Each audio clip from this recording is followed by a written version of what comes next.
Shut up, fool!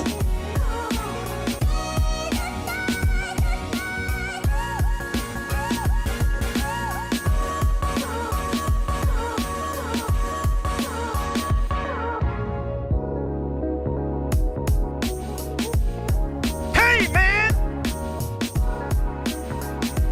This makes sense!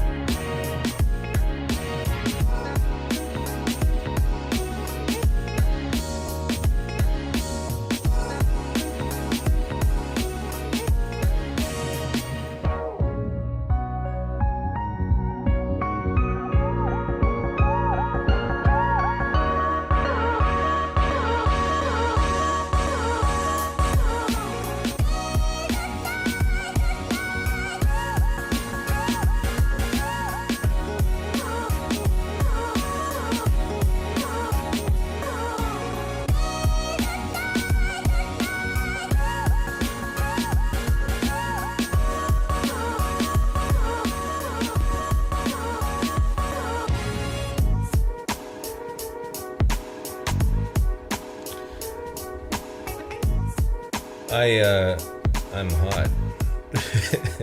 Hang on. I golfed 1, 2, 3 testing. I golfed 31 holes yesterday. I got some sun. I'm tired. I'm achy. I don't think I'm sunburned, but let me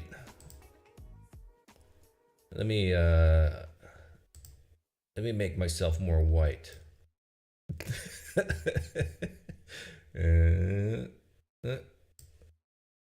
Yeah, now I'm a white man. There we go.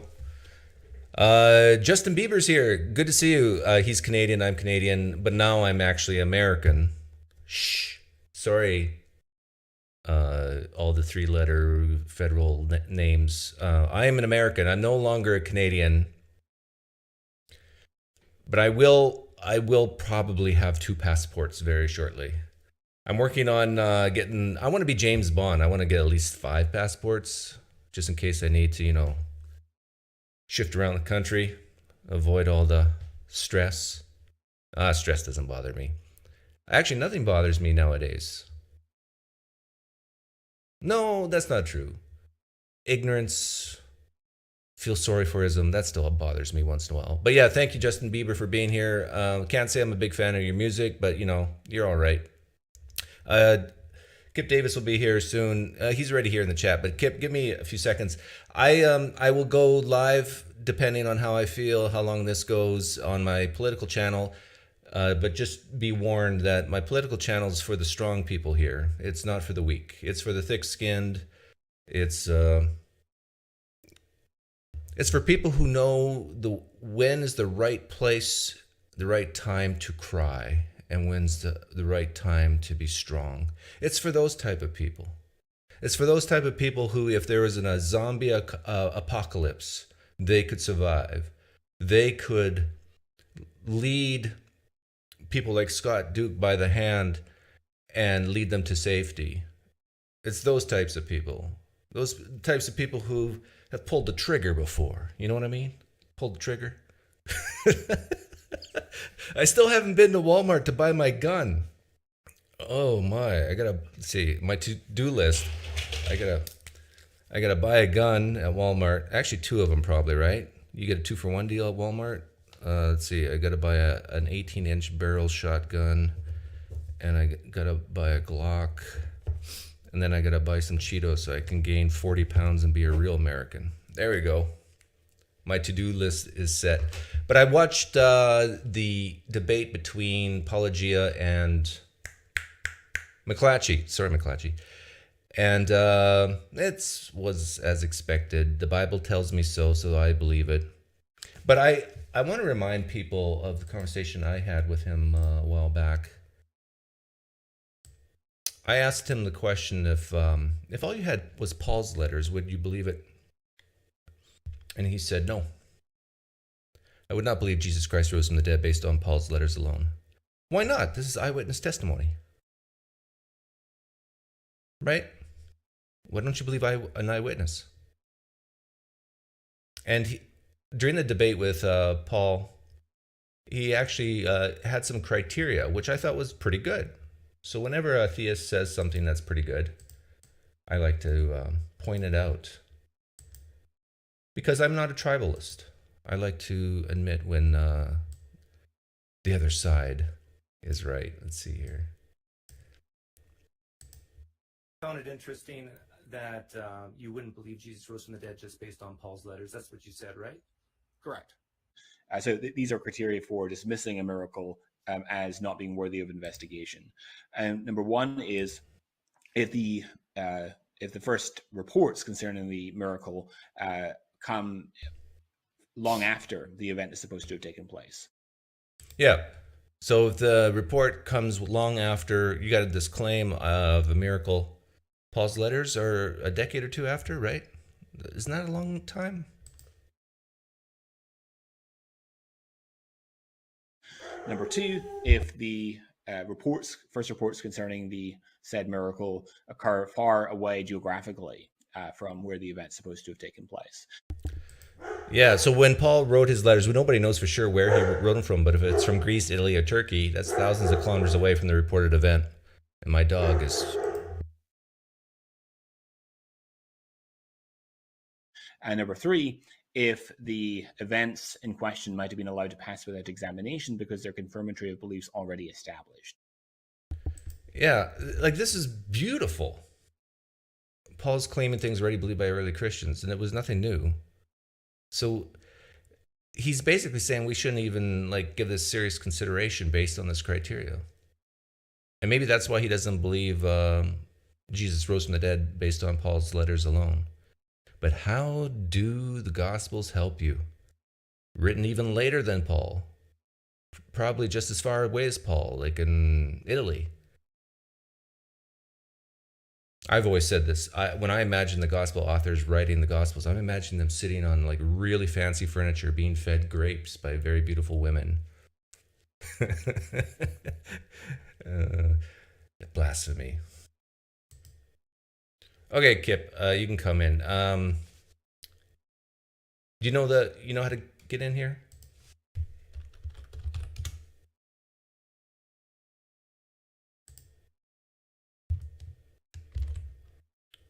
Let me show you the way. I'll put it in Twitter Messenger. Will I be able to share my screen at all? Yeah, I'll have to do some work too, though.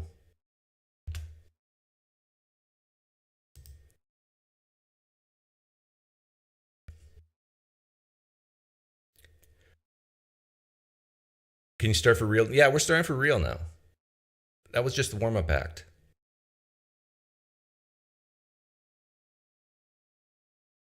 Finally, you let Kipp on. Kipp's been on several times before, Mr. Wallace. Oh, you mean just today? Come on. That was 6 minutes of warm-up. What's... Yeah, imagining pretty women is naughty. I got a bias. I admit it. I prefer pretty women over ugly ones. Call me crazy. Oh, I shouldn't say that when we're going to talk about Dr. Francesca.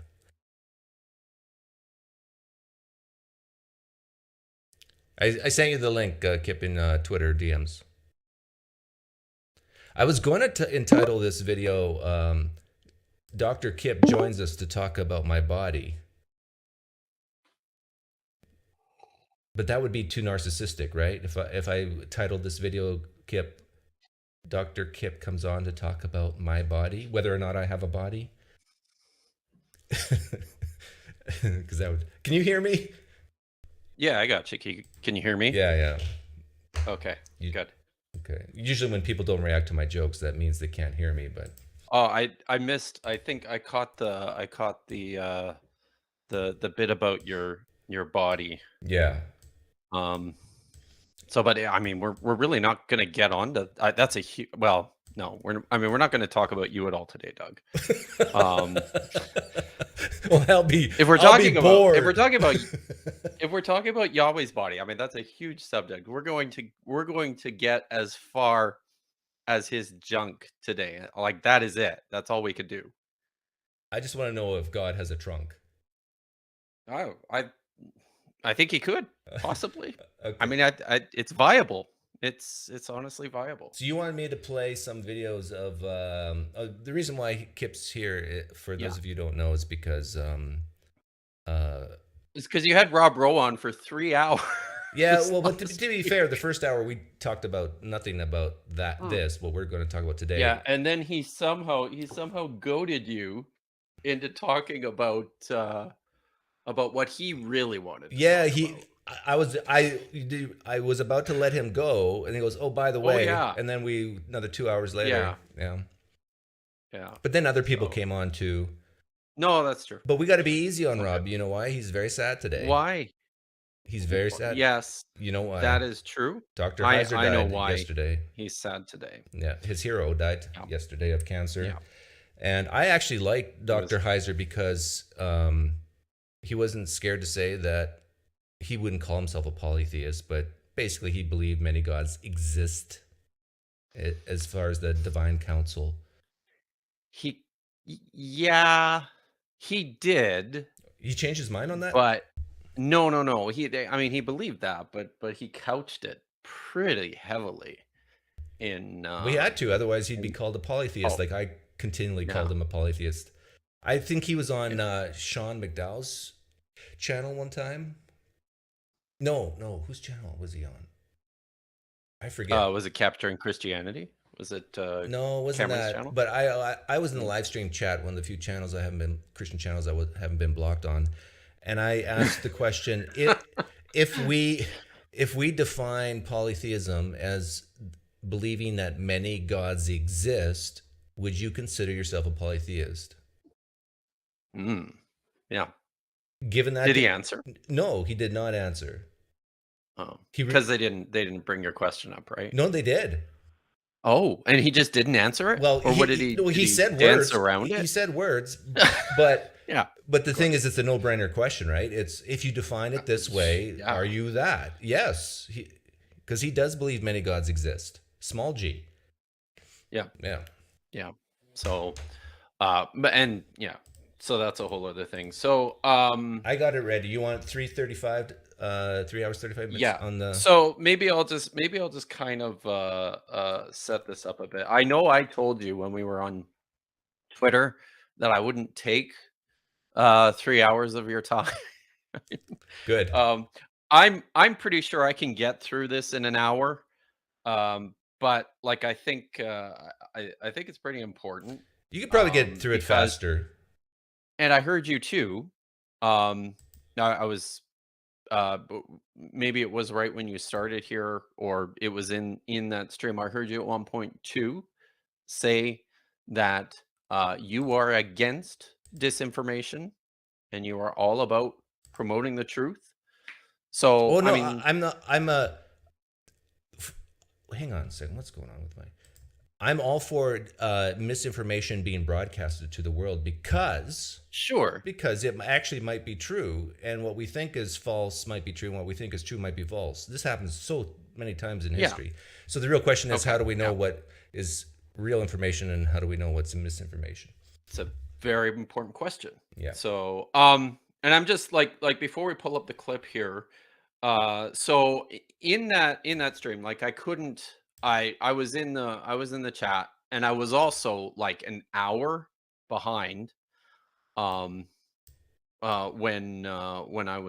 I had it on, and I couldn't come in, and so at one point you asked, because you and Rob both very kindly invited me to join you, and you asked the question. You said the question for Kipp, if you're listening, is Francesca, this is Francesca Stavrokopoulou, is Francesca Stavropoulou's interpretation of Isaiah 6:1, where she substitutes train of the robe and puts in penis instead.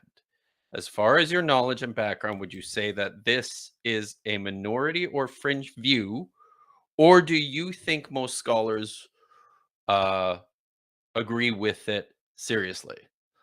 So as far as I'm concerned, this is the question on the table. This is what I think we need to talk about today.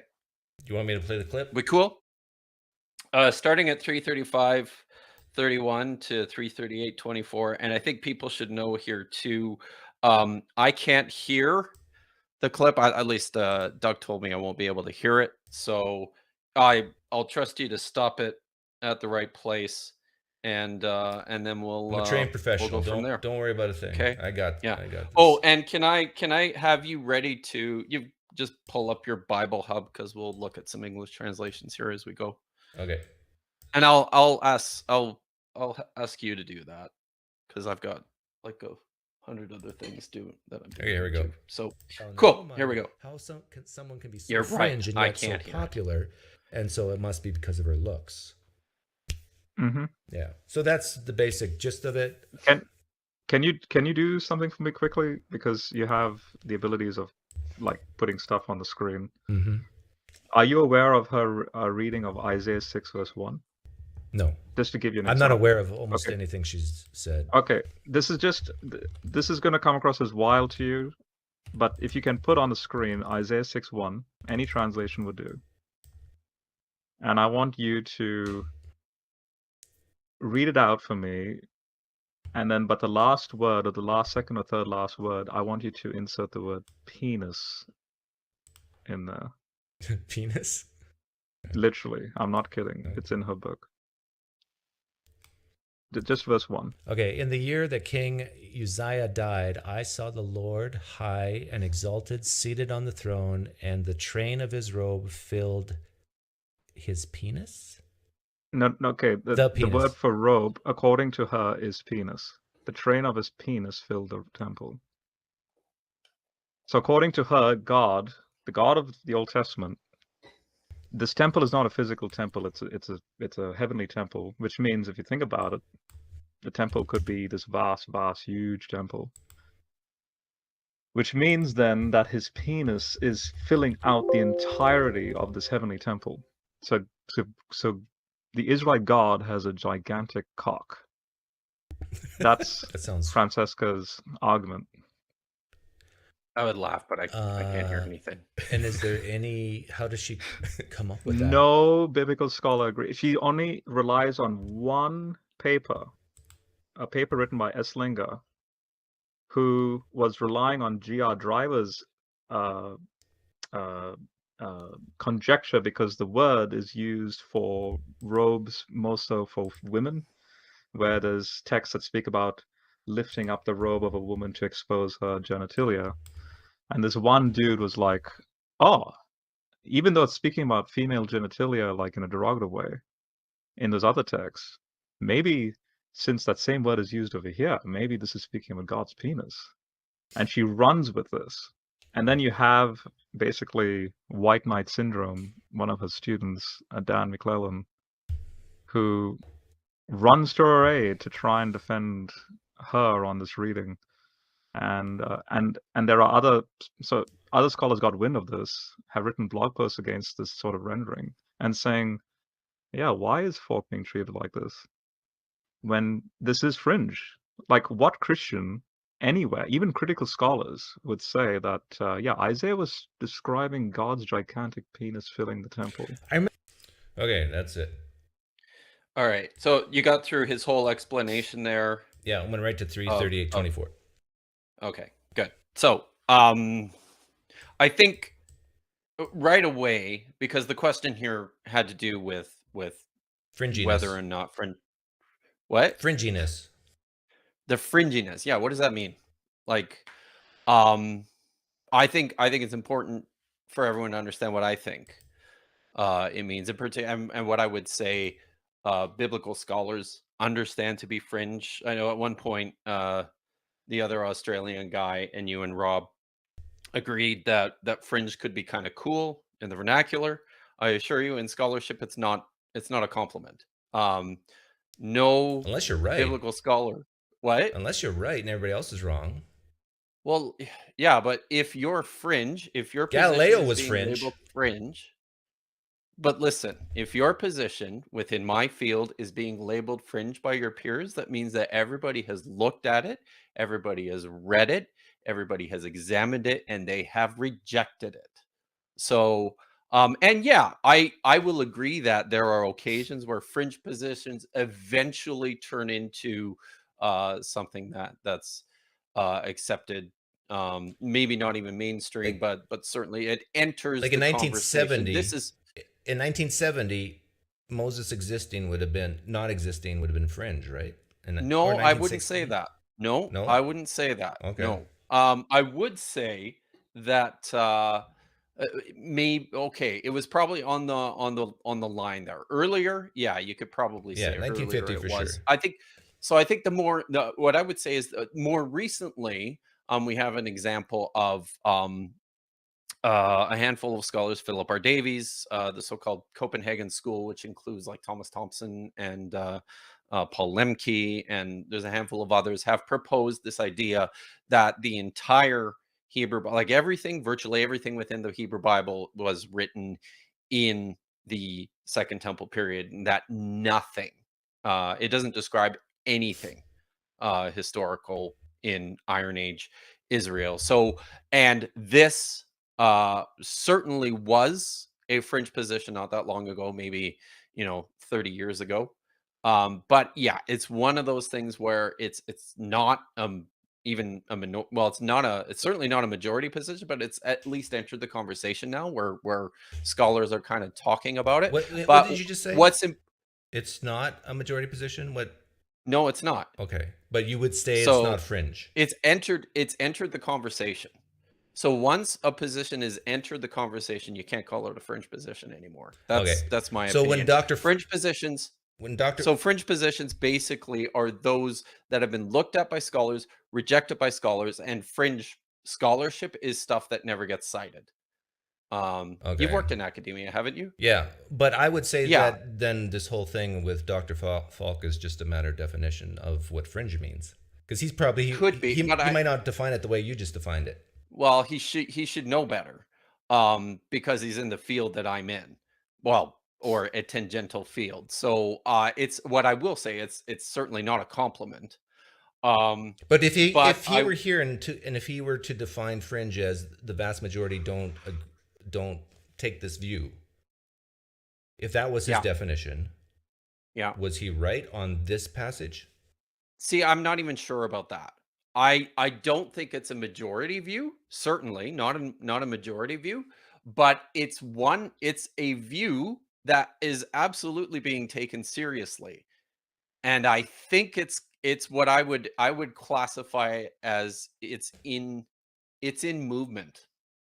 So, and some of this is going to happen just by virtue of demographics, right? Older scholars who, as they pass away, retire, stop writing, and are replaced by younger scholars, I would bet that as that continues, this is a view that's going to gain more and more traction. But we should talk about why this is not a fringe, why we should take this seriously. Oh, and I did want to say one other thing. So, and it's unfortunate because I don't want anybody thinking that I am trampling on the grave of Michael Heiser, who was an excellent popularizer of biblical scholarship. Seemed like a really nice man. I know a lot of people adored him and loved his work. I am not one of those who loved his work. Um, but I think it's important to point out that very many of Michael Heiser's positions are certainly fringe by the definition that I've provided. So, it's it's we all kind of we all kind of pick our favorites. Um and some of us pick better than others. So, uh yeah, let's just maybe get into this and talk first about what the text of Isaiah 6 verse 1 actually says. First off, Stavropoulos' book, God and Anatomy, this isn't an academic work. This is a popular book. So it's going to be short. If this is our only resource that we're looking at, it's going to be short of much of the scholarly discussion surrounding the topics and ideas in it. But I would suggest that, there's legwork behind it within the scholarship. So the passage itself, you read it. I'm going to read it in the Hebrew here.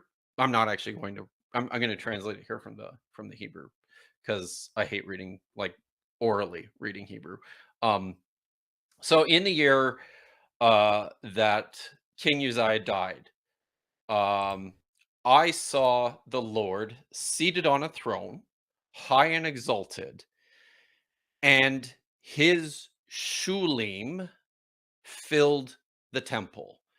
Now, the whole passage is straightforward, but for that one word that I didn't translate, shulim.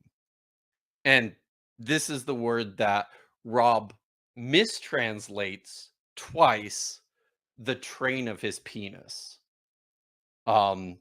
which is wrong.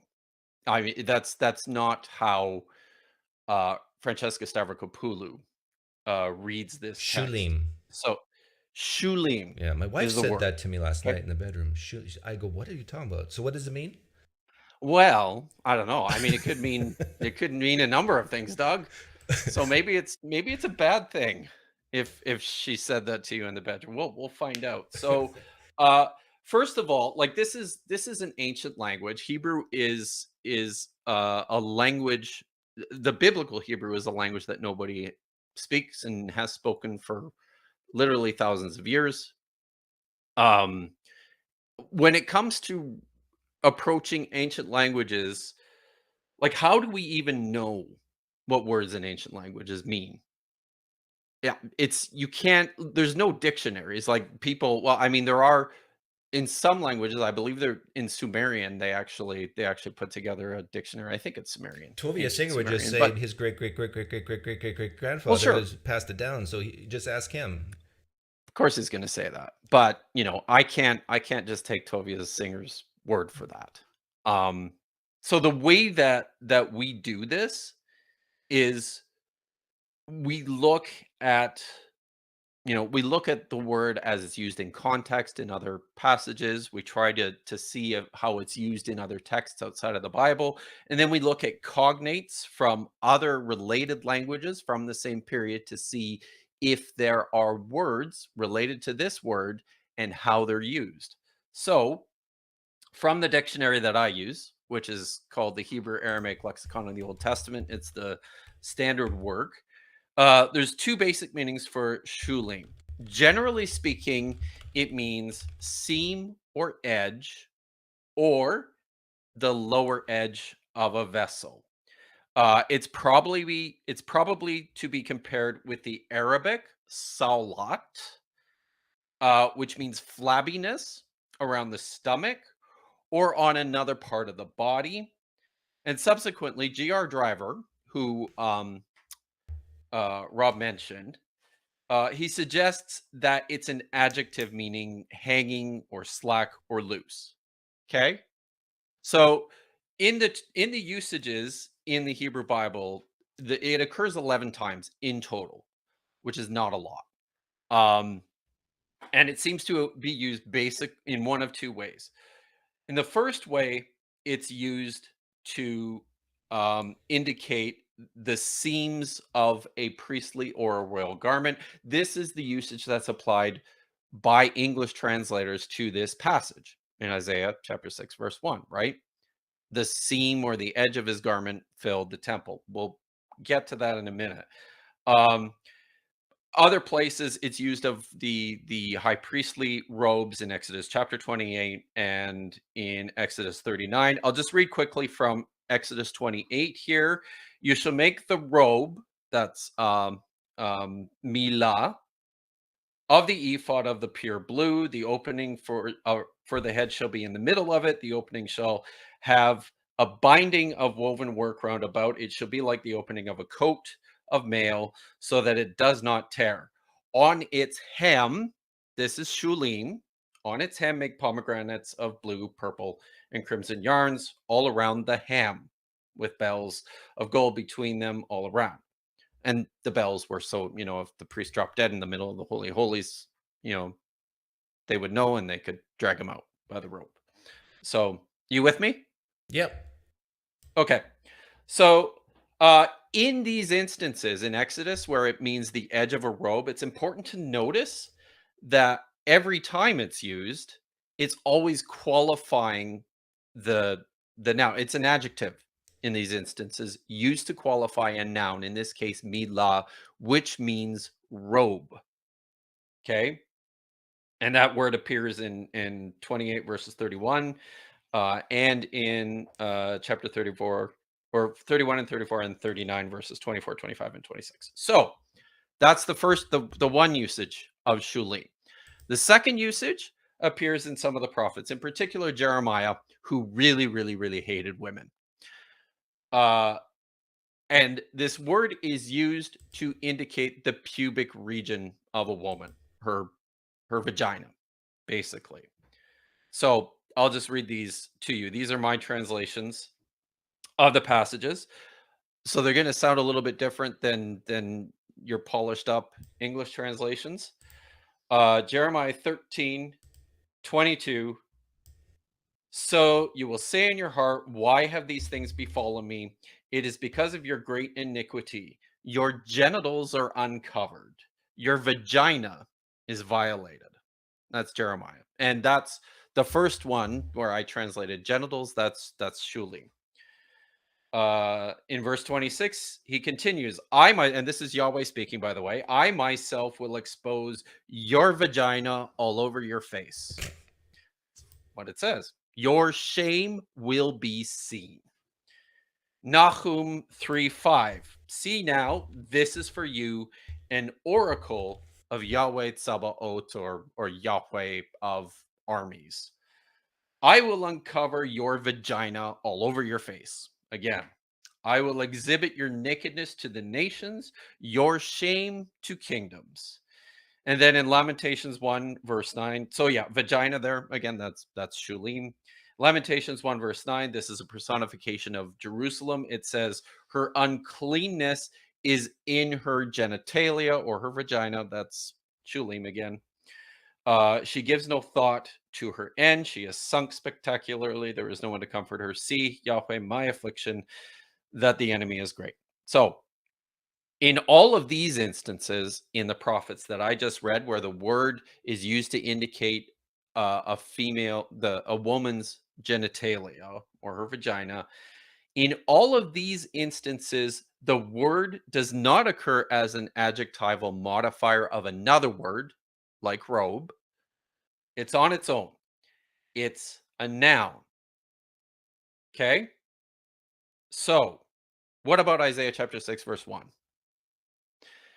We use this background information when we approach this passage in order to try and get a sense of what Isaiah is saying he sees in this passage. First of all, importantly, it does not modify another noun. It's not being used adjectively. It's being used as a noun, exactly the same syntactically as the word is being used in those passages in the prophets to refer to a woman's vagina.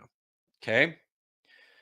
Also importantly, I think it's good to point out here that the word is plural, and this could be significant. I'm not sure it is, but it could be significant because in Hebrew, body parts are always either dual or they're plural. So I also think too, if we're going to take this passage as woodenly or as straightforwardly as possible, does it make any sense translating it as hem? Think about this. I saw Yahweh seated, he was high and lifted up, and his hem filled the temple. What does that even mean? Does that make sense to you? You still there, Doug? That his If you take his robe as hem? No. There's no robe here, okay? Or his train? His no, it's not a. Are you even listening to me?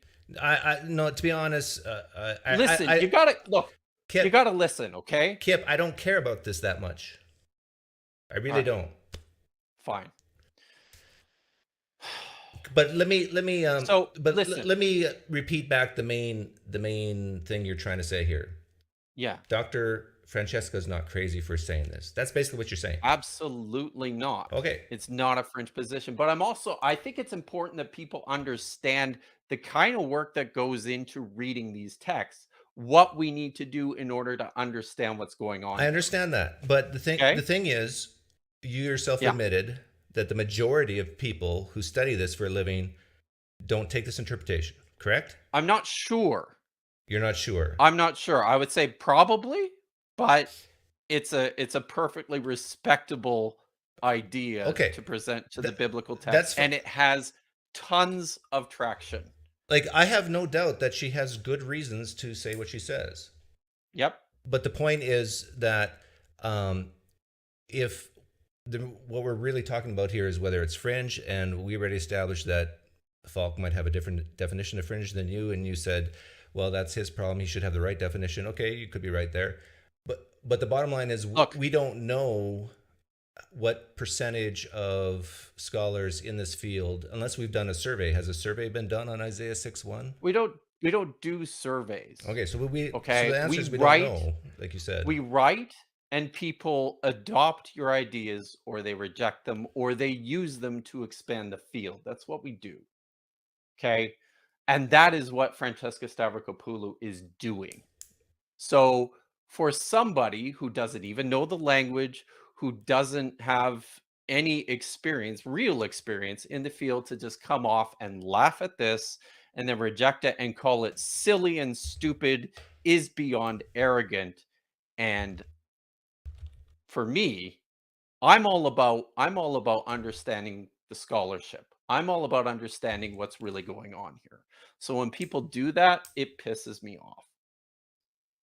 Yeah, and the thing is, you could take that interpretation that it's penis, and but that still doesn't mean that the author intended it to be literal, right? Well, how else would you interpret it?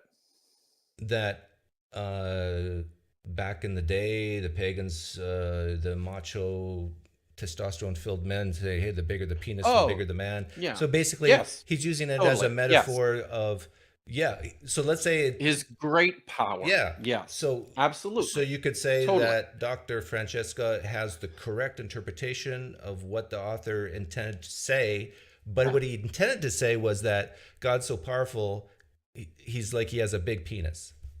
Yeah. And I think that's, I haven't read her book.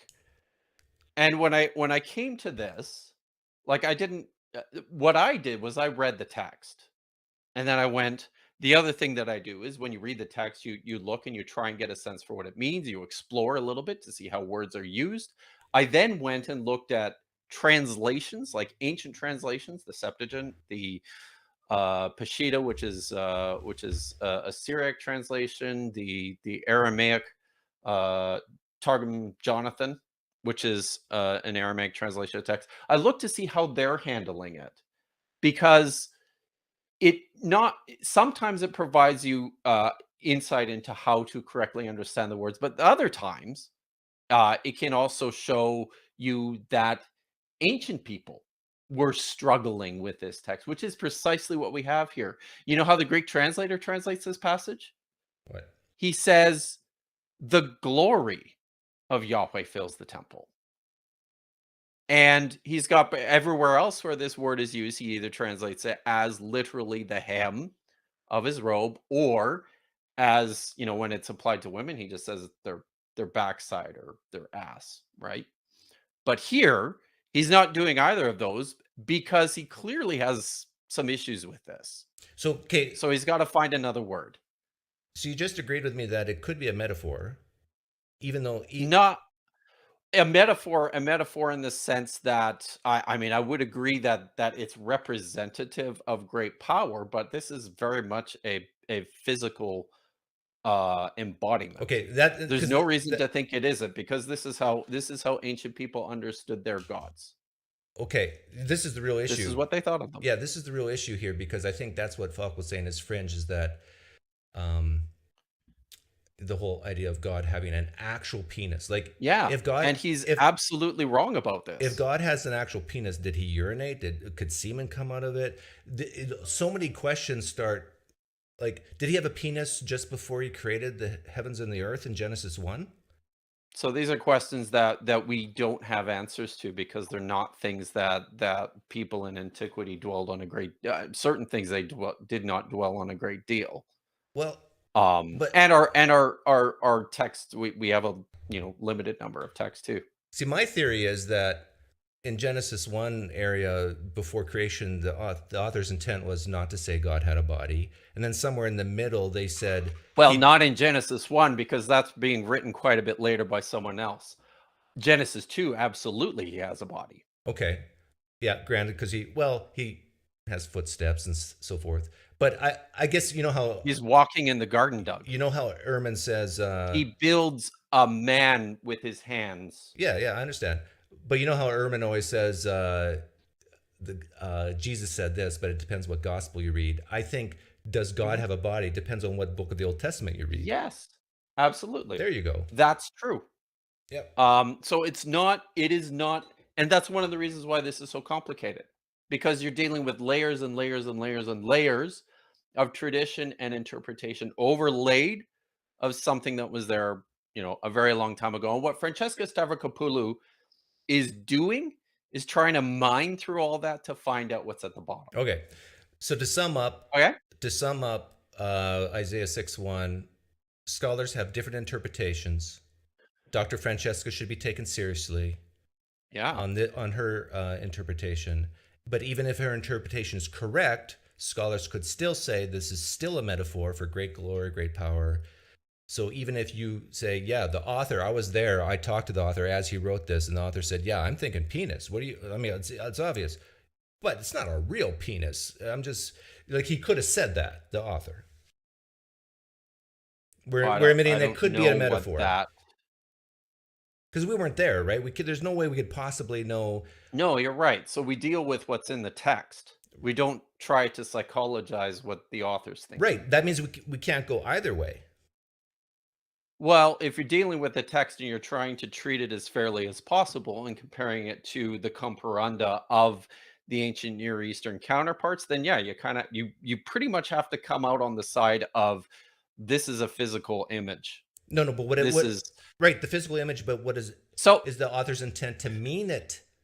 He's using a physical image to mean something else. That's the thing that could go either way. Maybe, but I don't think scholars tend to be pretty cautious when it comes to making those sorts of judgments. I would be pretty cautious about saying, I would say this certainly looks like a physical depiction of God. Yeah. And this fits with other physical depictions of God throughout the Hebrew Bible and the ancient Near East. It's very reasonable to me that that Isaiah has caught glimpse of Yahweh's penis here, and he's horrified by having done so on the basis of how he reacts. We also see there's a hint towards the fact that that's what's going on the basis of what the seraphim are doing. These are the angels who are flying around the throne. It says they have 6 wings, and they cover with 2 they're covering their face. With 2, it says, the text says they're covering their feet. That's the English translation, but feet is also a common term in Hebrew for penis. So, they're covering their faces, they're covering their own genitalia, they're flying. Like God in the Old Testament portrays himself in many ways, like in one instance as a burning bush, right? Does that mean God has a literal branch and twigs and leaves? So these are, and I honestly, I don't know enough about what's going on there And to then, say what that vision is. But so, and a lot of this is complicated by, like I said, so the fact that you've got layers of tradition lying on top of one another, all just stacked on top of one another. So these competing views in some cases of Yahweh, or developed views much later, tend to get smashed together with earlier stuff.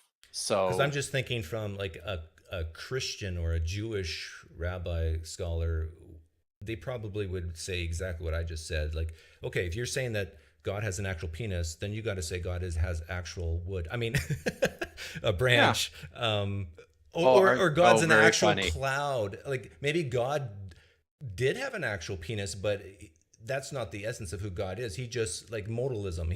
He had a penis for that time, and then he had a branch for that time, and he had some So liquefied or to water vapor. simplify this, because I think what you're doing and what I would avoid doing is taking a a a, a, a holistic view of the text, because it's a collection of Yeah.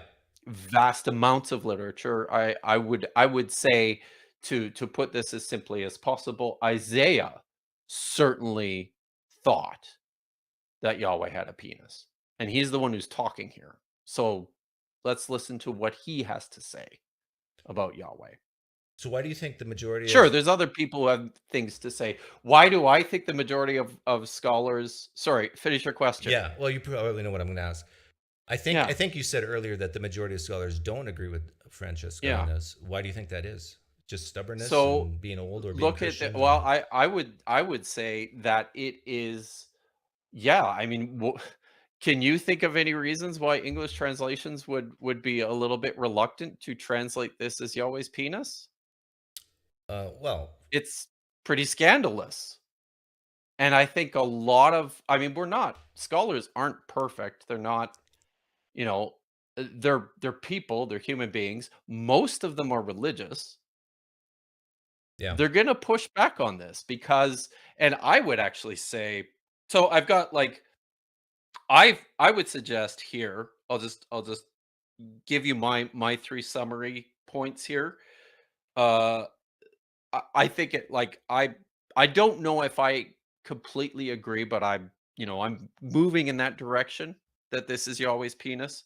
The word more closely aligns syntactically to passages of exposed female genitals. The posture of the angels is important. Isaiah's reaction is important. Um, English translators and commentators, I would say, are avoiding this reading because it's scandalous. Is it because they are the ones who are exercising the most careful rigor with regards to correctly understanding the text, or are they the ones who are acting like apologists? I'm actually not so sure it is scandalous because In this day and age? I mean from the Christian perspective or the Jewish perspective or even the Muslim perspective, because they have no problem to say God had a face or hands in certain passages, right? Right. So Yeah. what's with the penis? It's just more flesh. It's uglier flesh, really. Geez, really? Well, yeah, but I mean, we wear clothes, Doug. We don't run around naked. Well, speak for Um, yourself. um, I certainly don't. But yeah. So um but I think that's at the heart of it. I think it's because it is, and I mean, you and I might agree that, yeah, it's just flesh. It's just a part of the anatomy, but it's the same reason, the reason people avoid this reading is the same reason so many people still have a problem saying penis. So do you think the Did author? you know did you know that I mentioned that to you, right? When we were DMing on Twitter and I typed in penis, it Mhm. autocorrected. Yeah, I don't appreciate you sending me That's that picture though. why. Yeah. Do you think the author of Isaiah read the author? What came first, Numbers or Isaiah? The book of Numbers or the book of Isaiah? Well, that's Or are they about the same time? it's I thought Isaiah came later. depending on now. I mean, like the book. Well, certainly Isaiah came before the book of Numbers, because what the book of Numbers is the outcome of this long editorial process way into the Persian period. But stuff in the book of Numbers, I think, probably is at least contemporary with Isaiah, maybe predates it, but yeah, it all depends on what you're talking about. Because in Numbers it says point blank that God's not a man. Yeah, depending on the specific word used there, because there's different words for. I mean, and God is called a gavor, which is a word for man. I don't believe he's ever called an ish, which is a word for man. So you see, it depends on which word is being used there. Or maybe God's trans and he has a penis but identifies as a woman. That's actually not. Well, I would say he's male. I mean, the within the text, within the culture, they were pretty sticky about these sorts of things. So yeah, he's a man, he's male. So but I think we put that the Isaiah 6:1 thing to rest. Yeah, I would say, right. Yeah, to sum up, there were a couple. She has good reasons for saying what she's saying. Yeah. She hasn't convinced the majority, it sounds like, of scholars in her field. I think there's movement. The definition of fringe seems like is probably the real issue on the table. I would say the real issue is the cavalier attitude with which someone like Rob Rowe dismisses this passage. That's the real issue. Yeah, well, but so what? Like, it's not that big of a deal, is it? Well, it's, how do I put this? It's a big enough deal because I think, I mean, how do I put this? It's a way of undermining and discrediting the work of a good scholar. I mean, I guess and that pisses me off. So, well, people do the same thing with Robert Price, Richard Carrier. Yeah, sure. But yeah, so yeah. So why are you worried about Rob? Like, would you say the same thing if Rob says Robert Price is, if Rob were to say, I don't take Robert Price seriously because he thinks Jesus never existed, would you be here defending Robert Price? Well, no, because that is a view that has been pretty much completely rejected within the field. Well, think about it. Be careful what you're saying here, because no, I don't need to, because it's pretty much been, Chrissy Hansen did a stream just yesterday about the history of mythicism, which is basically nothing but it's very old.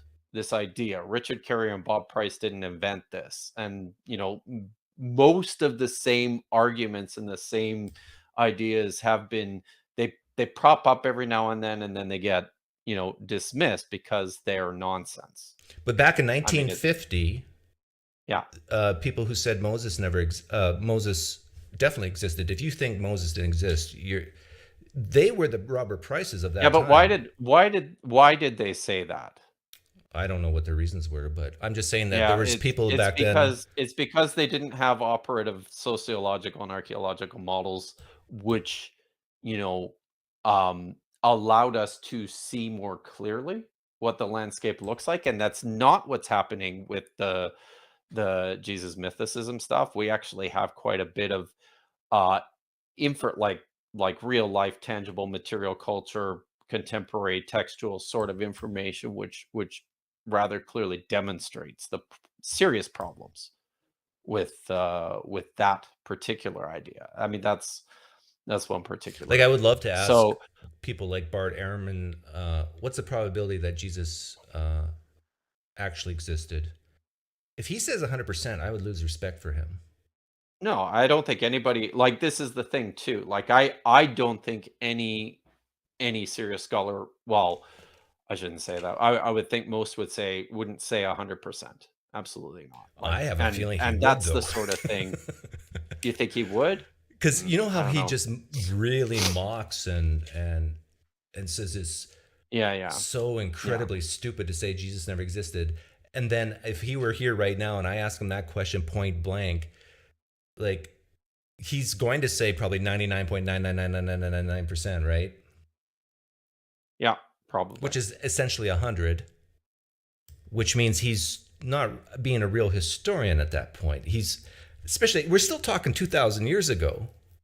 Like, I believe Jesus existed in history. I really do. But I can totally understand how Jesus could not have existed, and we still have the New Testament evidence exactly the way we have it.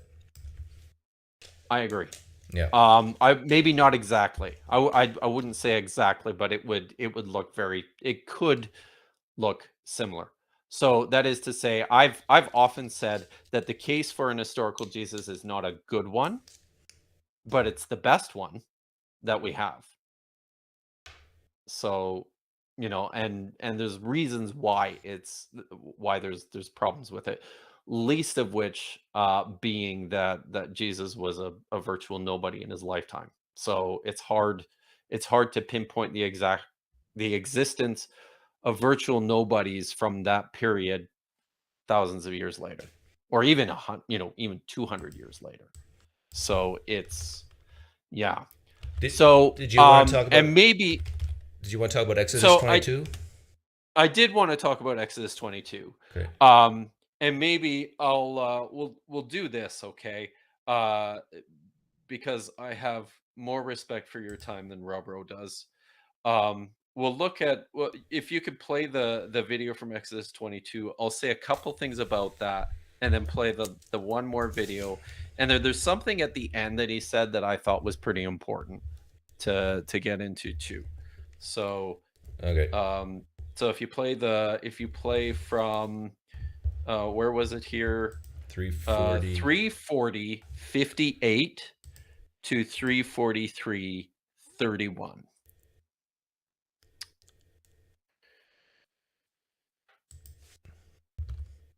Okay, here we go. Who would not only disagree with her renderings on this, but who have done fantastic work in the field of the humanities and classics and biblical But is it scholarship. just like this penis thing, or is there other things? Like, if we were to take all her work, maybe she's viewed as fringe on this penis thing, but on the other stuff, is she viewed as fringe? Yes, so she believes that in Exodus 21, God, she believes that the text says that God wants the Israelites to give their firstborn literally as a sacrifice. So in other words, human sacrifice of the firstborn that the Israelites were practicing, and like after the Exodus, and like non-Christian scholars like William Propp and others look at this and think they've literally called this is like Darwinian suicide if this actually did happen. In other words, they're critical of her work, but her dissertation was on. Have you talked to Derek about child this? sacrifice. Derek from Mythivision? What about her work? Yeah, or like just... if Derek and I talked about that video I made, and he was very supportive of her. Kipp has told me through comment sections that she isn't fringe. So if Kipp and Derek were here, and if Kipp and Derek, if someone wants to tweet them, they're welcome to come on. Yeah, bring them on. I'm curious to know what you think they would say in her defense that she's not fringe, and that she. Do you know what they'll say? What? They'll start placing ad hominems that apparently I'm not a specialist in the field of biblical scholarship, and that apparently I don't know how to quote scholarship or something like that, and they'll play the whole like elitism sort of game, I suppose, because she's in Exeter, she's in Oxford, she's up there and I'm down here. And how ironic, I'm just this lowly Perth boy. But we could actually do a survey of scholars and ask them very specific questions. I have the ability. I am also in academia in the science arena. I have the ability to access, journal articles and so on. I can do keyword searches of. Let's see if the penis rendering is the genuine rendering. She's the only one published to date that makes that argument. I think that's it. 343. All right. Yeah. 31, 343, 31. Yeah. Okay. Yeah, we're done. Yeah.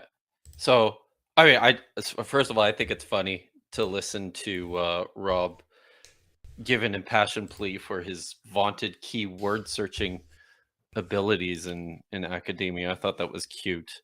First of all, so no, scholars don't posit that this is something that happened after the Exodus, because most scholars don't think there was an Exodus. Rather, this is comparative religions. We're looking at data from within the region in an attempt to make sense of what's going on against the backdrop of biblical texts, which are highly complicated. So I wanted to point out some of the, like, he talks about the implausibility of doing child sacrifice in ancient Israel. I don't think I have to read the text. There's lots of them sort of scattered throughout the Hebrew Bible that scholars agree point to the existence of a normative form of child sacrifice within Israel. So he mentions, and this is the one. I'll just mention the one from Exodus in particular. In Exodus 22, 28 to 29, it says, "You shall not put off skimming of your first yield of your vats. You shall give me the firstborn. You shall give me the firstborn among your sons. You shall do the same with your cattle and your flocks. 7 days it shall remain with its mother. On the 8th day you shall give it to me." And this is the natural reading of this text when you consider everything that's in there, is that this is a ritual by which people basically took their firstborn son and offered them as child sacrifices. So Rob's Rob's what's the word I'm looking for? His counter to that is this argument from William Propp in a commentary that he wrote in 2006, calling it Darwinian suicide. But I did want to point out what's really problematic about this, and why the idea that he went back to it a few times in the stream, calling it Darwinian suicide. Like, there's no chance anybody in antiquity could have instituted this practice, because it would have wiped out the species.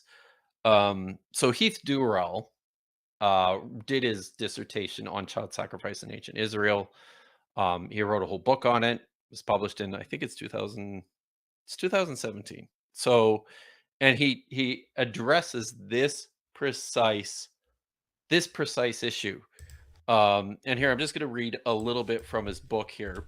He says, so the argument goes, no matter what the most natural reading of the text is, the idea that it requires all firstborn children to be sacrificed must be rejected, because such a command would be absurd and would have a detrimental effect on the Israelite population.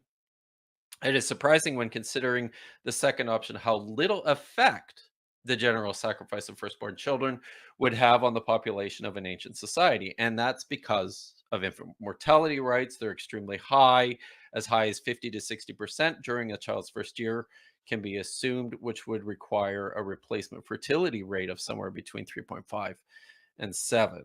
So although firstborn children make up approximately 1/2 of the total children born in the modern Western world, with our fertility rate around 2, the same child would only make up about 1/4 to 1/7 of children born in an ancient household. Thus, were a modern Western society with a relatively low fertility rates to sacrifice every firstborn child, it certainly could constitute something akin to Darwinian suicide, as Propp asserts. However, in a society with any reliable means of birth without any reliable means of birth control, however, and in which a woman might easily bear as many as 7 or 8 children on average during the course of her life, the demographic calculations look a little less precarious. Yeah. So he's basically making the point here that what he comes out and says is that at the end of it, basically what this amounts to is the same as delaying a marriage by a year. Yeah. Well, Sacrificing your firstborn child. So it's like it's a silly argument to make on the face of it. And Durrell has actually written this book and made a very compelling case for the existence of child sacrifice as normative in ancient Israel and as a normative part of the Yahwistic cult. yeah, So like my Mennonite heritage, my mom's side had 10 kids, and so when you're working on the farm, right. you know, if 3 of them or 4, I think one of my one of my my wife's, I think one of my wife's grandfathers, he was the youngest of 13 or 14. It was so when like crazy. when 3 or 4 of them died on the farm, like they still had 7 spares, like.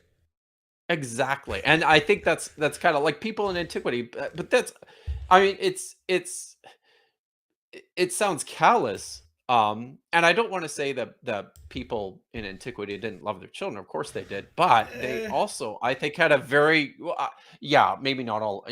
Yeah. Well, they had a much more utilitarian approach to these sorts of things than we do. Right. Yeah. So, you know, a firstborn child, you know, to be sacrificed is, and the whole purpose of this is to provide the favor and the blessing of Yahweh on the rest of your offspring, right? Yeah. By making this sacrifice, you're ensuring that you'll actually have a lot of children.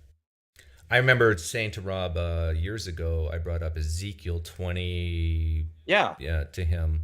So Ezekiel 20. So this is Jesus. I'll put it in terms of Jesus to bother the Christians. There you go. So Jesus said, "I gave them other statutes that were not good and laws through which they could not live." Jesus said, "I defiled them," Jesus said, "through their gifts, the sacrifice of every firstborn, that I might fill them with horror, so they would know that I am the Lord Jesus." Yes. Like, and then he said, Rob sent me, I don't know, 20-page thing saying this doesn't mean what it says. So because so could you play the 2-minute clip from, so Heath Durrell, who wrote this book, actually did an interview on Digital Hammurabi's channel like 4 years ago, and did like an hour and a half where he actually talked about this. And if this is something people are interested in, I would say go and listen to him, because he is like the leading expert on this subject. So if you're interested in, go and listen to this interview. But he does like a nice 2-minute summary of the whole thing. Could you play it? Yeah, I'm bringing it up now. Well, okay. Really excited about what you're saying. Great. Okay.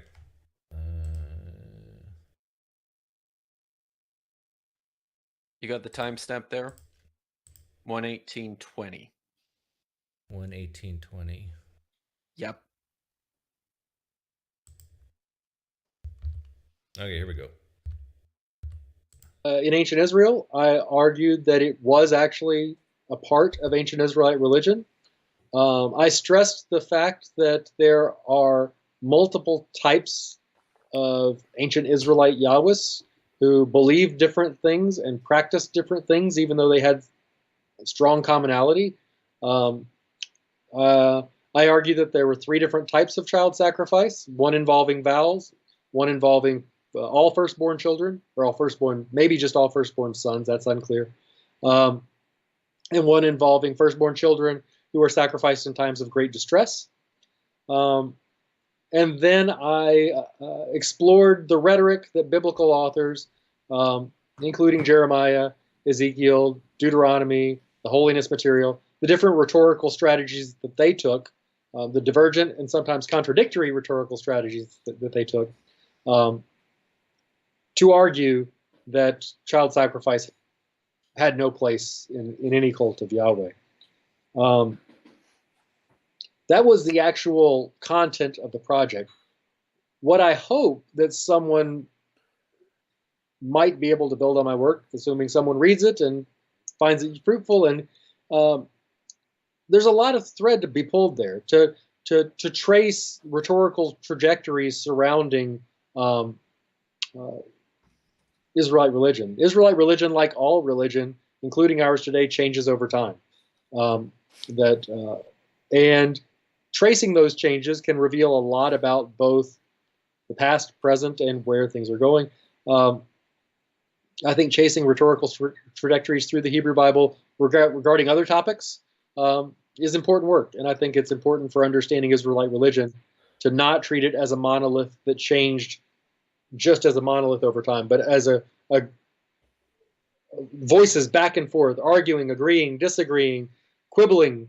I think we see that with child sacrifice, and I think that if you started pulling threads, you'd see it happening with other, perhaps less morbid aspects of Israelite religion as well. Okay. Yeah, just turn Josh off. Nobody needs to hear what Josh has to say. He's He's just the eye who's that candy. guy? Yeah, that's it, really. That's why I do streams with Josh, because and it's okay. I think I'm doing it with you, because if it was just me, then We can't say he's just the eye candy, because would that's what want? Falk was said about Dr. Francisca. So we'll strike that from the Wow. record. Uh-huh. Okay, what did you want to say about this? I don't think I need to say anything more about Durrell. I think his comments are pretty much provide a very clear summary of what's going on here. I did want to say, though, that I think they're important with regards to, like, even this discussion of Yahweh's penis, because this is what we do. This is what scholarship is. It's this is precisely what Stavrokopoulou is doing. She's reading the text and she's trying to understand what's going on. Yeah, I think this one is more clear cut than the other one, the penis one.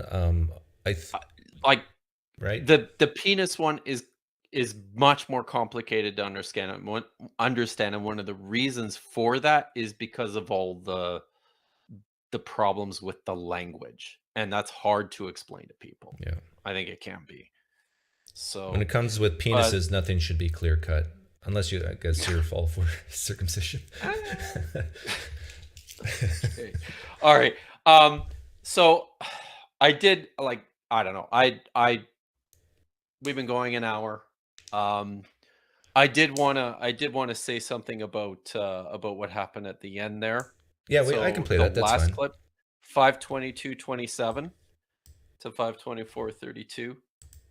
Oh, hang on. Oh, at the very end. Okay. The very, very last. I think, yeah, the other ones. You want to get controversial. I do. Okay, hang on. In academia, in the science. That's not it. 5:22:27. Yeah, and it's up to 5:24:32.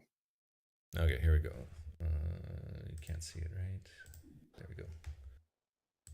His phallic bow that Yahweh, like Marduk, is said to have defeated the great sea monster, piercing its body to expose its innards. So I can go on and on and on with this nonsense. But wait a minute. I know. Isn't comparing it to the other religious beliefs of the time, doesn't that actually seem to make it more reasonable, even if it's still a little far-fetched compared to what you were saying before?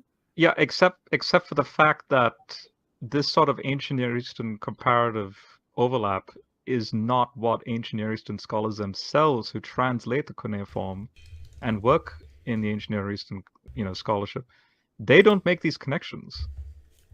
So it would be novel. This is just bombastic. This would be a novel. Just this would be a novel take. Read things where it's not there. Okay, Rob. So from your point of view, Christian point of view, would you accept that Yahweh is a woman, is female? No. Why? Because he's never described to be anthropomorphically female, although he's given feminine terms like wisdom in Proverbs 8. Right. I wouldn't say he's male neither. Like, even though there's characteristic male-like descriptions of God. Yeah. But that's the issue of Yahweh language, not that with the the Father, right? Jews are literally thinking of him as a phallic monster. But I don't think the people who worship Marduk thought of him as a phallic monster. That's why I don't understand. It seems a little over the top. But she thinks that's what Marduk is. And then she's transporting that onto the. Do you know how? Okay, this is going to sound like. Okay, this is my subjective opinion. I'm not saying she's saying this, so I don't want to be defamatory. But doesn't this sound suspiciously anti-Semitic? No. What Jew is going to agree with this argumentation? With like Orthodox Jew reading this work, they'll be highly offended by this. Well, I bet a lot of Orthodox I'm not Jews offended, don't agree but with I know the there are documentary sensitive religious hypothesis in folk that general. would be Rob, highly offended by this.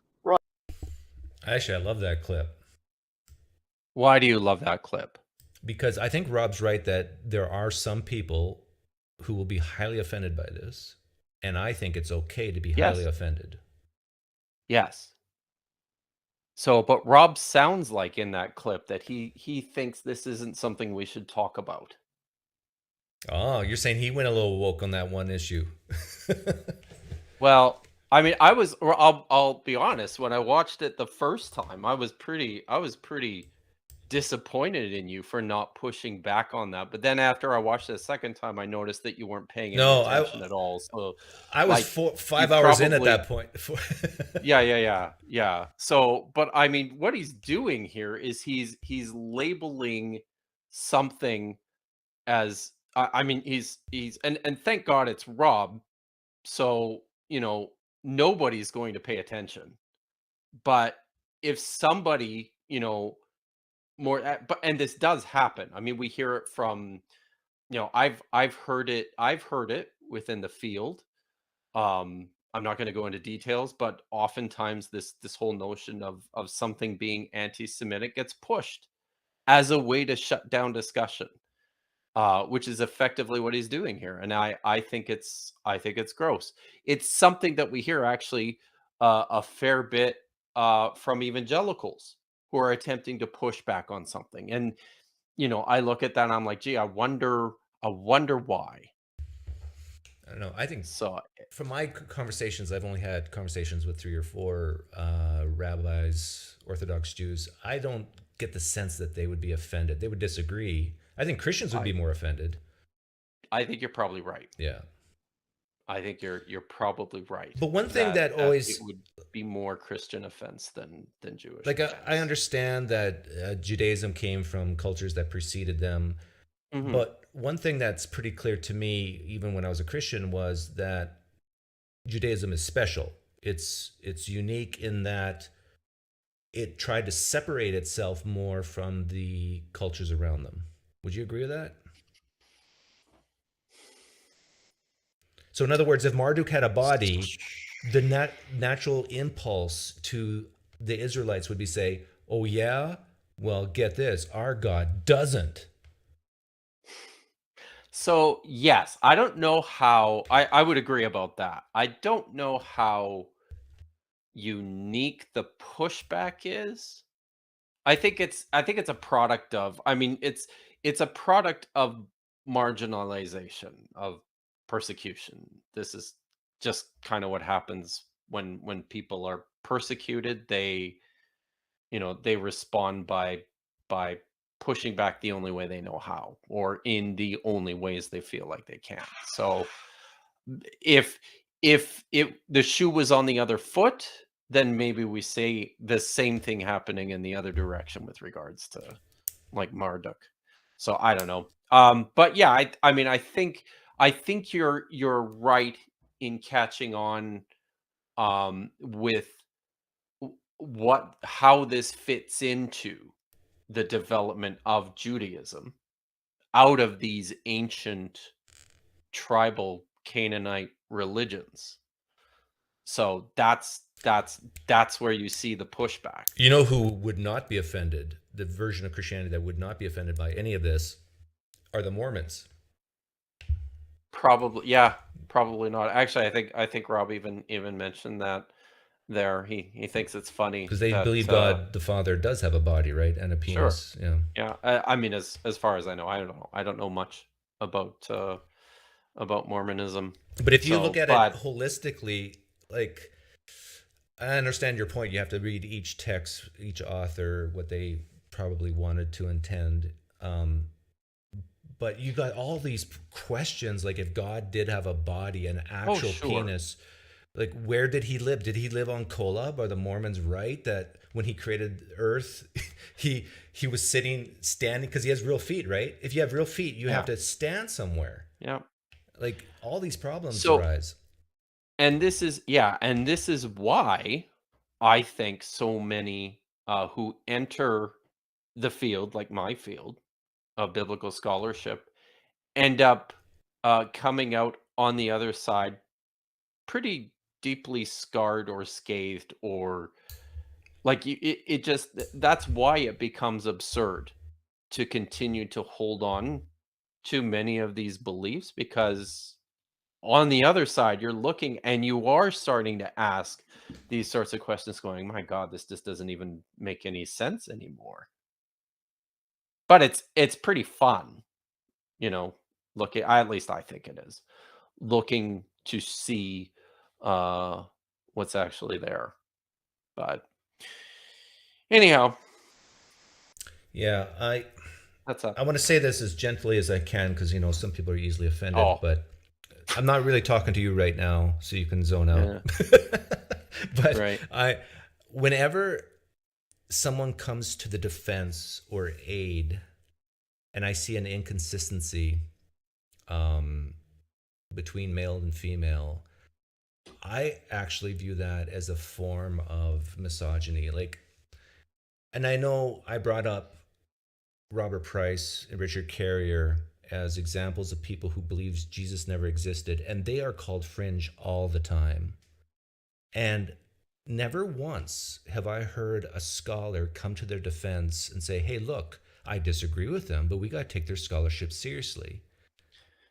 And then when Francesca talks about God had a penis, and then right away I see an influx of men predominantly coming to her defense, I think, well, wait a minute here. She's a big time scholar. She doesn't need people coming to her aid. She can just say, hey, we have an honest disagreement. I think he's wrong. He has his opinion. And I think she's actually said these things.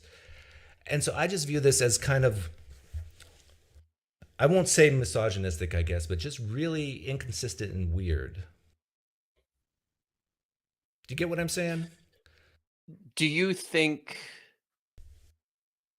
so? I'll say something about the Twitter war at this point, because the one clip that we didn't play was Rob complaining about this other scholar on Twitter who was making fun of Stavropoulos' readings, and then he got absolutely talked down to by all these other people responding to her.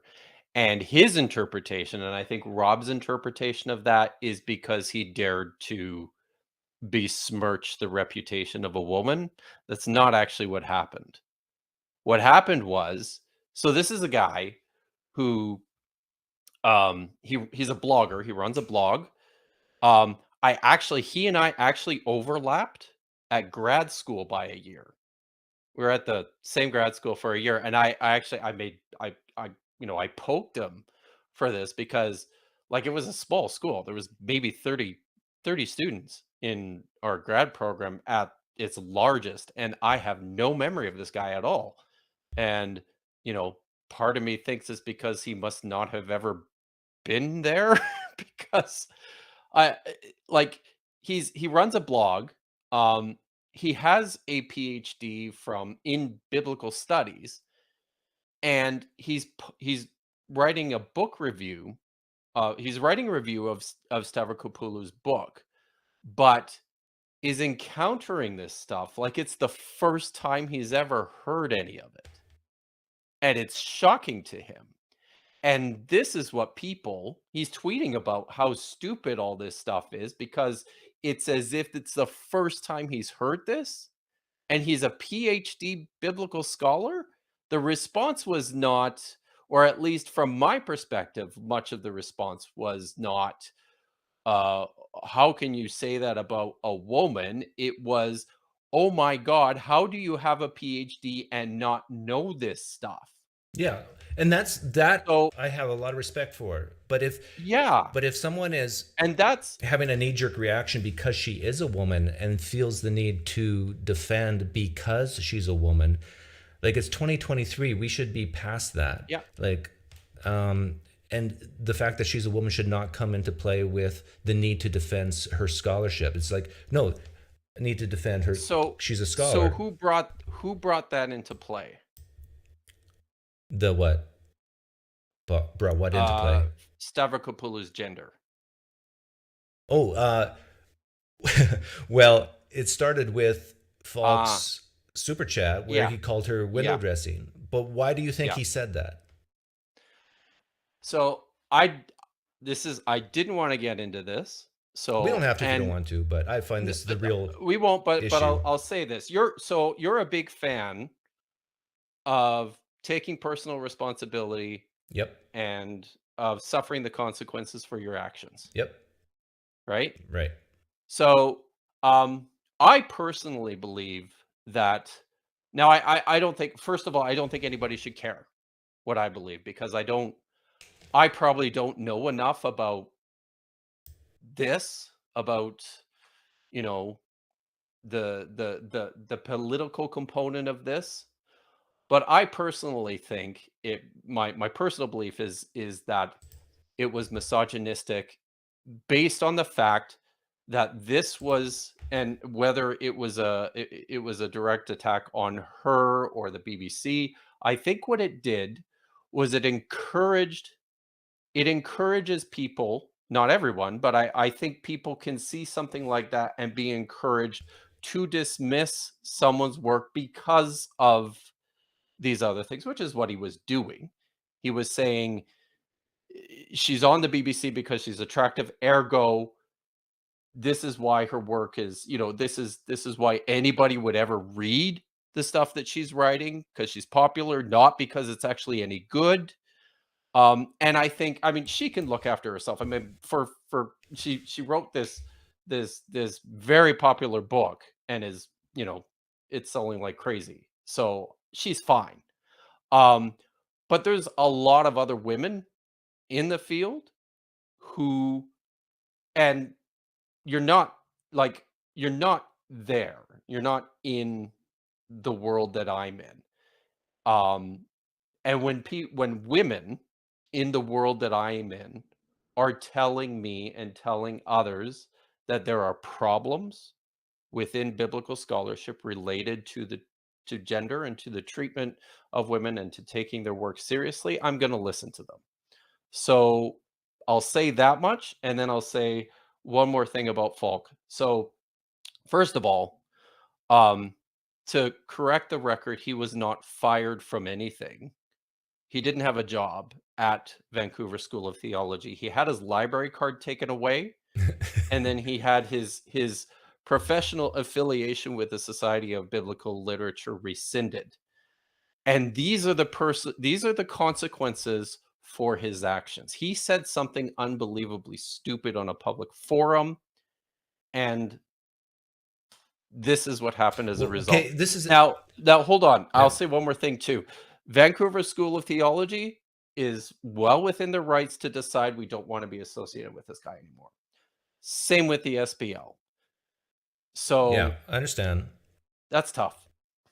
Yeah. The thing is, when I don't know if you watched to the end of that live stream, Gabe came on and we went through exactly what Falk said in that initial thing, sentence by sentence, and he ended up agreeing with all of it. But he said, but when you put it all together, it just really looks bad. But he agreed with Falk that you should not do theology by cup size. We're all agreed on this. It should not matter what you look like. But that's what Falk is doing. No, but think about Nah, that is what he is what doing. is he doing? He says she's attractive. She's on the BBC. Right. That's the only reason why her He never said her only. opinion is being taken seriously. He never said only. He said, but do you disagree that looks sells? No. So you But agree I don't with think Falk? that's the issue. No. Well, I don't. So yeah, this is why I didn't want to get into this, because like I said, I don't know enough about this stuff. Well, What you I do do know that know- the science is in on this, that people who are better Yeah, looking sure. are more I likely to I be think- listened to, and that's why advertisers use good looking people. Yes. But we shouldn't be playing into that either. As much as Right. possible. Yeah. We should be trying to overcome that, and that's not what he's doing. Well, he's just making an observation No, that you're just being a ridiculous apologist now, Doug. no. Yes, you are. I think you agree Yes, with me. you are. No, What I have what don't. have I said that you disagree with?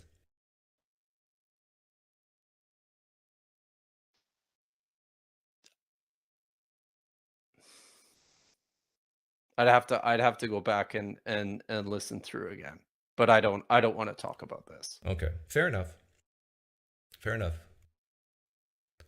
And I'm glad we had many points of agreement on the child sacrifice thing, the penis thing. Sure.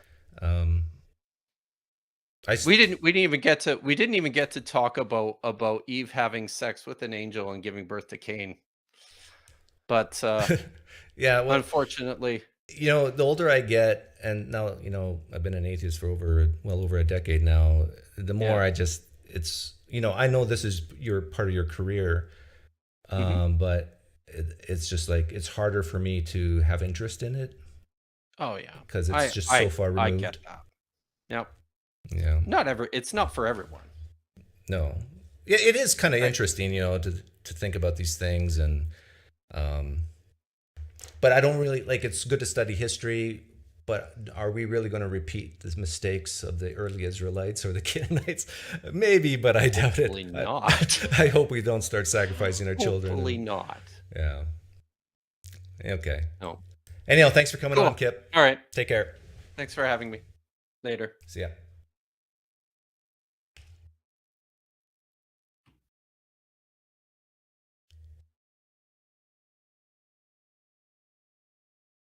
Okay, anybody have questions or comments in the live stream?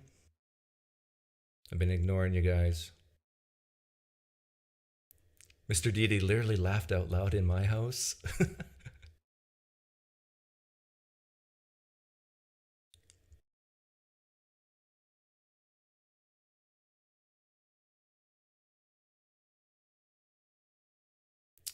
Doug the apologist, who'd have thought? Oh, I'm a great apologist.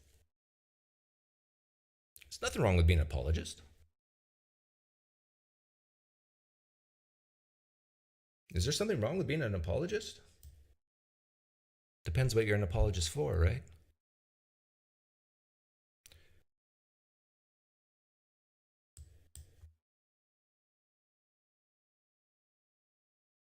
Doug is just pointing out the obvious.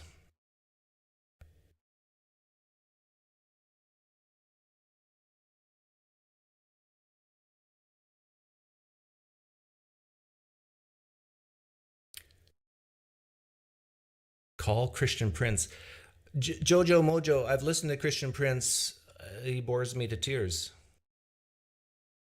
He's a long, bloviating talker. Blah, blah, blah, blah. The best conversations I like, and this almost never happens, but I ask a question and they answer in 10 seconds. They ask me a question and I answer in under 10 seconds, which almost always happens. When someone asks me a question, I'll answer it. Usually. Sometimes I'll say, and I have no problem if people say this when I ask a question, I reject the premise of the question. No, then we can talk about that. That's fine. I understand. And I don't know, it's a valid answer too.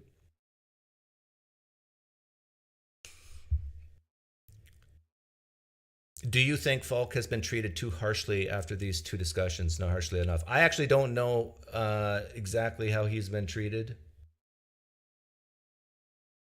Like, the real issue is what Kipp brought up, how he's treated at his workplace, how he makes his income. But if people just, call him names, when you're a grown adult, you become more immune to name calling. That should be everybody's goal in life, to be immune to name calling.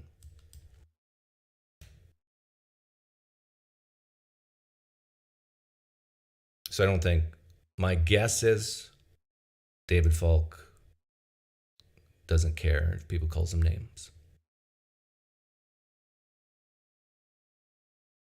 Actually, David Falk, if you're listening by some small chance, you're welcome to join too. Usually if we talk about people and they're listening, they're welcome to come on.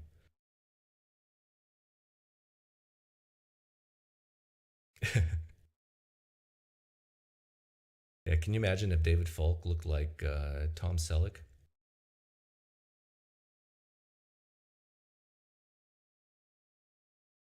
I think I would take him more seriously.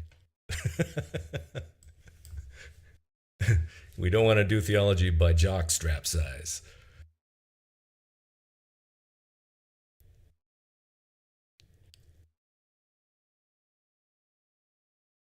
I could tell early on people thought this was supposed to be some debate between me and Kipp. No, it was never a debate.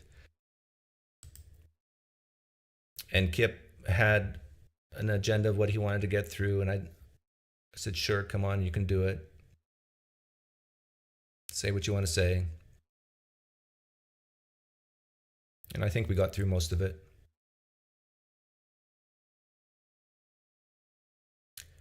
Having Price and Falk on at the same time is a very much a Doug thing to do.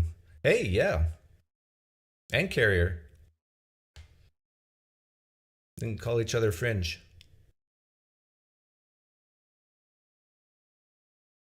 Calling a spade can be toxic, however. Sometimes we need a wake-up call and need to see what a spade looks like again. Looks like a shovel. The problem was that Falk tied looks to scholarship. The way I read his initial tweet was that he was explaining why people listen to her, why she's so popular, and why she's always often on the BBC is because of her looks. To me, that's not controversial. Now, if he's saying that the only reason why, and the only that because she's good looking, we should never listen to her, then I would say, okay, yeah, now we're on the misogyny train. But he's saying, A, she's wrong, whether he's right about that or not, to me is not even an issue. Saying, A, she's wrong, and B, the reason why people listen to her is because, and why she's hired on BBC is because she's good looking. And Dr. Francesca admitted this, that when it comes to visual on TV, visuals matter.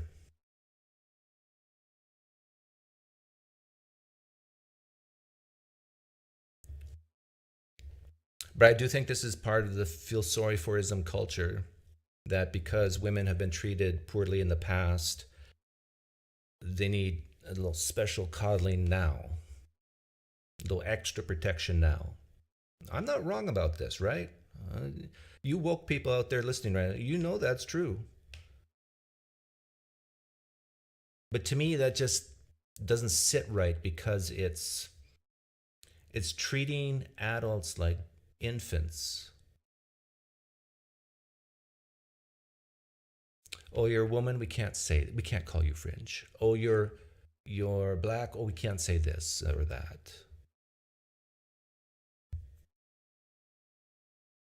I try my best, whether you're a woman or black, whatever color you are. If I would say it to a white male, I would say it to you. Well, except for things like you have a penis.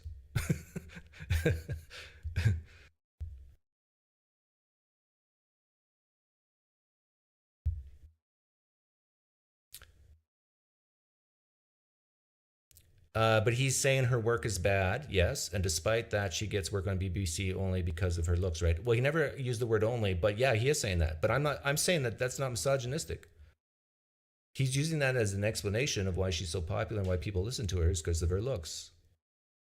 And the science is in on this. You can actually quantitate it to some degree that people who are really good looking or better looking than average can sell product 12% more, give or take, than someone who's not good looking.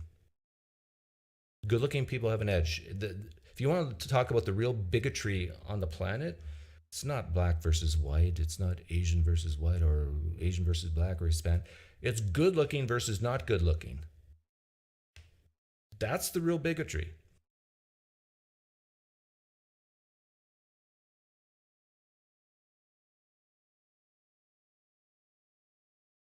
He didn't say only, but gave her looks as a reason and negated her work. Yes, that's right. He gave her looks as a reason why the BBC hires her. And I'm saying that's very reasonable. That's a very reasonable thing to say, that someone gets to go on TV because they're good looking. Hello? That's just science.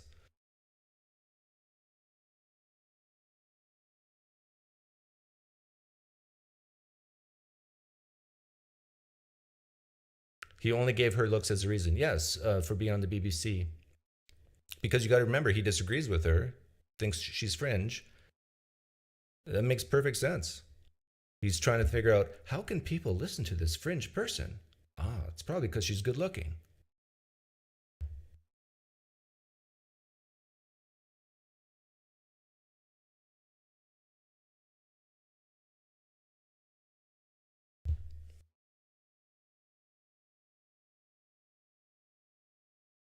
Good-looking people do have an edge. Just look at Doug's and Mr. Deedee's channels. They are knocking it out.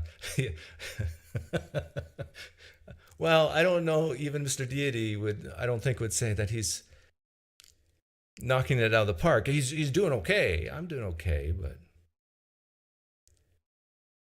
Mr. D and I, we're in the process of decay. Sorry, Mr. Deedee, but we are. I guess we're all in the process of decay, right?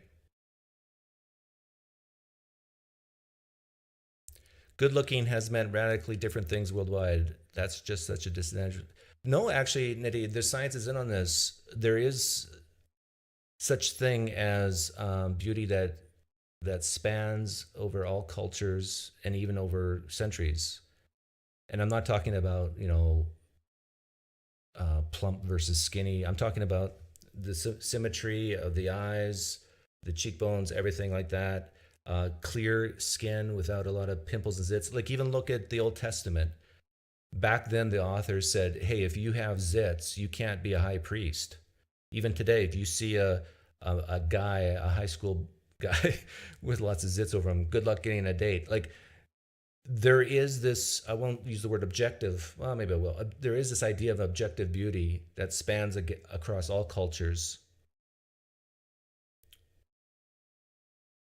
There is such thing as good-looking people and ugly people, in other words. It's not in the eye of the beholder always.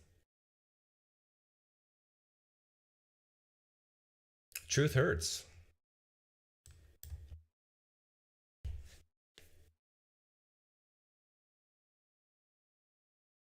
You can fact check me on that. But someone here can vouch for me that they've read papers like that about beauty. I just turned 40. Everything heals slower. Yes.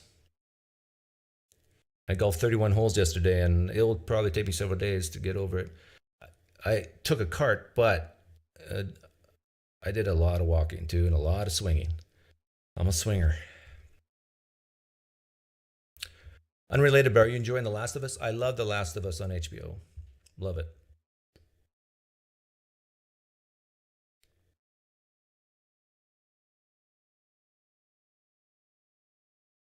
Well, looks bigotry is a thing. I think the only reason you see it as real bigotry is because it has been visible to you. Nobody enslaved ugly people. No laws ever focus on uglies. Well, that could be true that all the ugly people are enslaved. Yeah, you're right. But even in African American slavery, you think the really good women were working the fields? No. Probably not. They probably had it way better than those who work in the fields. I think even if Schindler's List is historically accurate, the Nazis would pull aside the good-looking female Jews,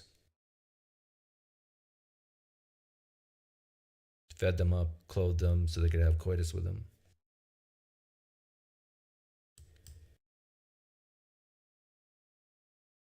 I've never had a hole-in-one. Oh, you're talking golf? No, never had a hole-in-one.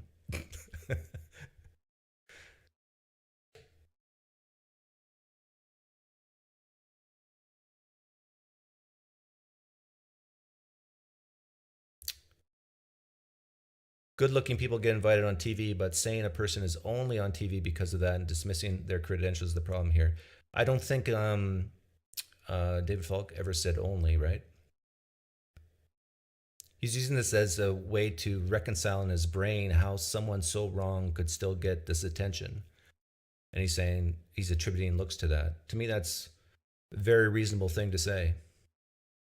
Now, he can be completely wrong, but it's a reasonable thing to say how someone so wrong could still get so much attention. To me, that's reasonable.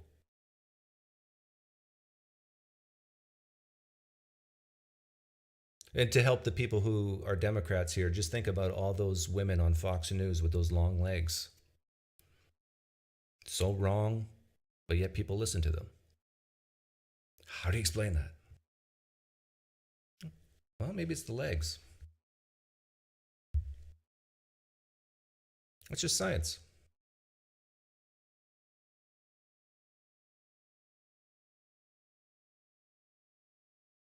She's basically attractive, and that's why she's always featured on the BBC shows. Yeah, Boris, to me, that's a very reasonable thing to say.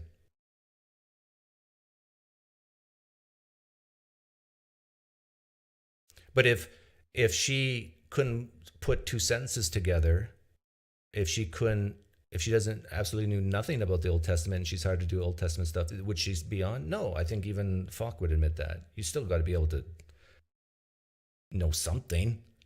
He's not saying that she does totally oblivious.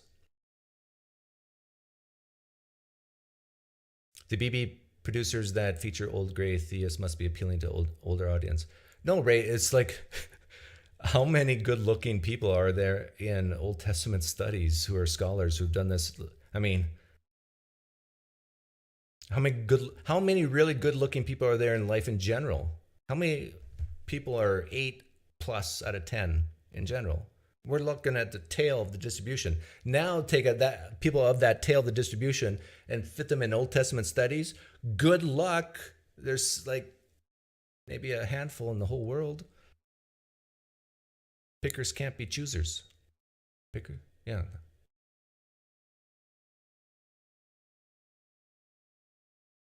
Yes, Fox News anchors are equivalent to Oxford trained scholars.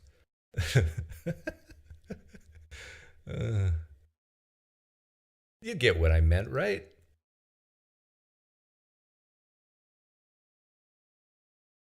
Maybe not. It's like when people have this knee-jerk reaction against, you got to defend, you got to hold tight. Can't see the broader point. Bart Ehrman is famous because he's hot.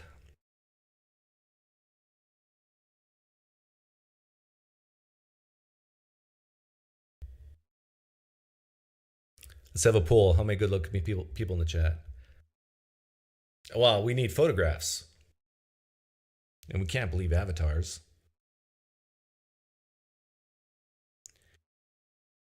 Well, you can tell if you're good-looking. It's a very easy way to figure out if you're good-looking or not. When you go to the store, do people stare at you? If the answer is yes, you're either very, very good-looking or very, very ugly. So Here's the poll question. Are you stared at when you go into Walmart? Lean yes. Lean no. Oops.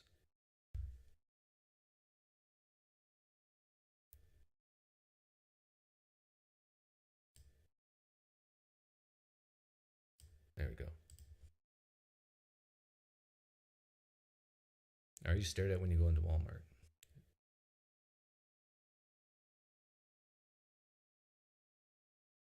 See, even people who hate me, I think, oh man, that's kind of funny.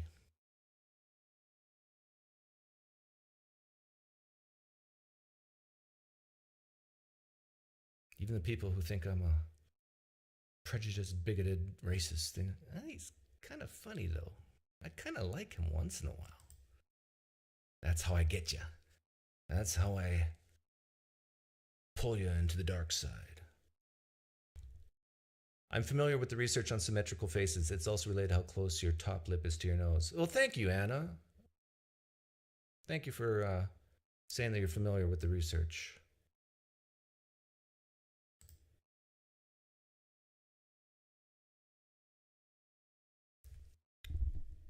Okay, is my audio on both channels now? Testing 1, 2.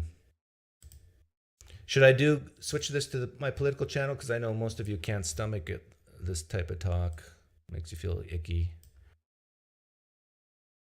Wow, look at this. 43% of my channel's really good looking.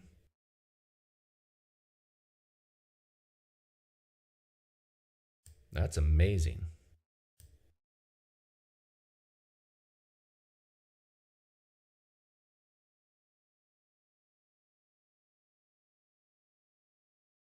I'm skeptical.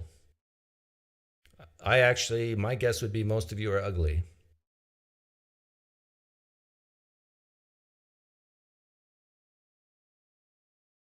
Well, I'm assuming when you go into Walmart, you at least have your pajamas on. And I realize if Walmart's closed, you have to go home, put on your makeup to go to Target. But I find it really hard to believe that 41% of you are that good looking. Oh, actually, hang on. You're right. 41% means you could either be really good looking or really ugly. So now this question now is for the 41%.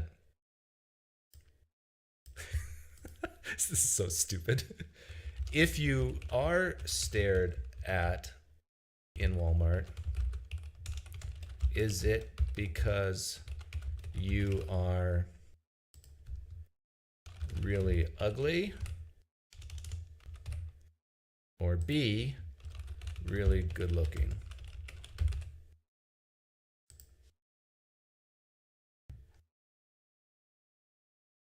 So these are for the people who the 41% of you who said that you're stared at Walmart. I want you to be honest now. Don't lie. God is watching, and he will smite you like Ananias and Sapphira if you lie. Okay, this is interesting. 60% of the 40%. So 24% of you think you're really good looking.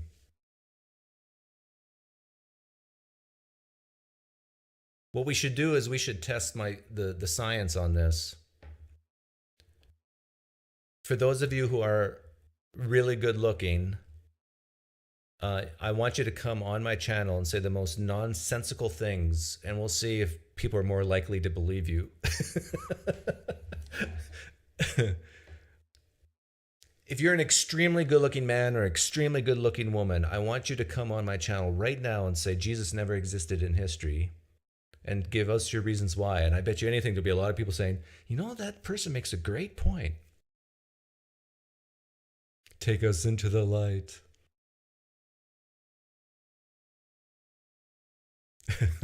I'm really average by going to Walmart with a Speedo. No, Jerome, you must have come late. We're just having fun now.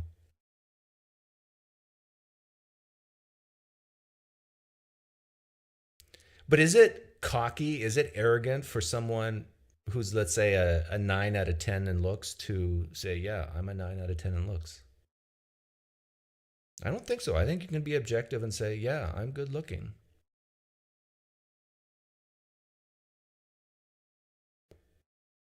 I appreciate honesty. If someone says they're a 9 out of 10,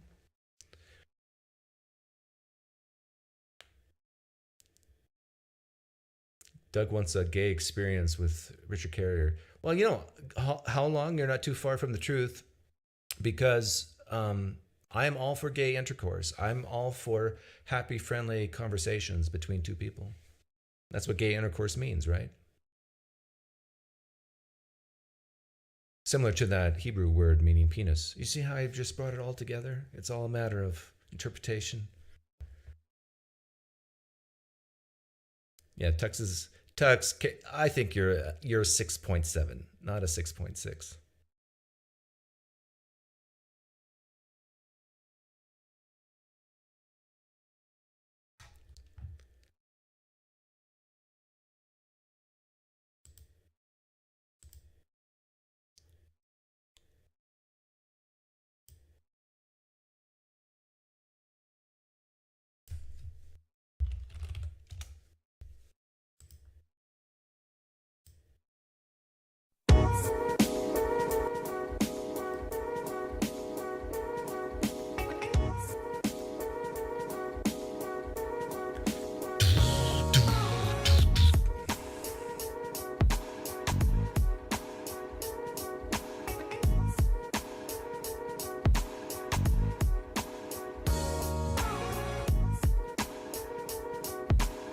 Oh, one more poll before we go.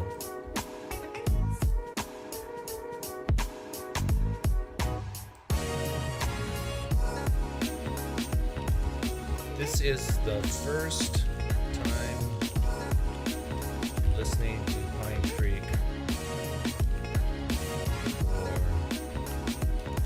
for 5+ minutes. See if we have any new people in here. They're probably gone by now.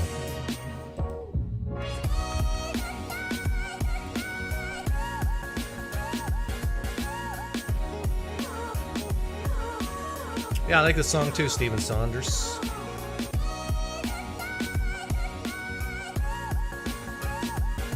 I look like a female Doug. Rhea! I want to see the female version of me. You want to come on? I tell you, Rhea, you must be gorgeous. The female version of me would be gorgeous.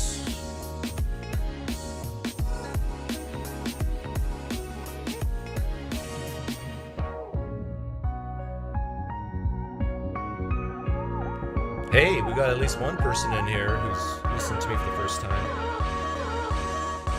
So for the person or two or three who answered yes, first time listening to Pinecreek for over 5 minutes, on a scale of 1 to 10, how much do you hate me?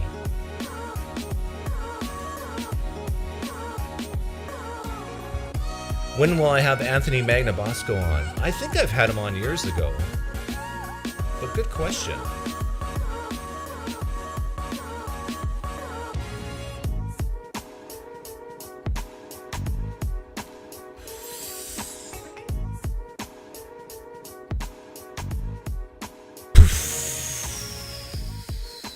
I don't think I'm going to do anything on my political channel today.